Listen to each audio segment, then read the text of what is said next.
வேப்ப மரத்தில் ஒரு சின்னதாக தேன் கூடு கட்டி அது காலி பண்ணிட்டு போயிடுச்சு.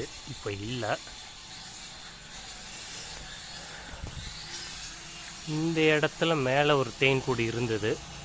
அது மழை பெய்யும் போது காற்றுல அடித்து மரத்தில் தென்னை மட்டையில் அடித்து விழுந்துருச்சு.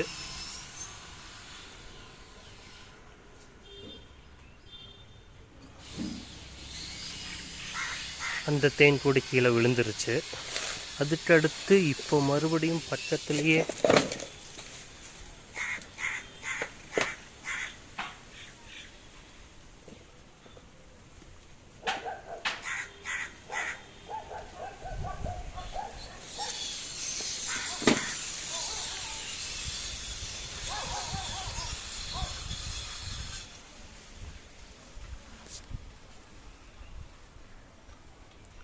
இந்த இடத்துல புதுசாக ஒன்று கட்டிகிட்ருக்கு. 3வது தடவை இங்கே தேன் கூடு கட்டிகிட்ருக்கு.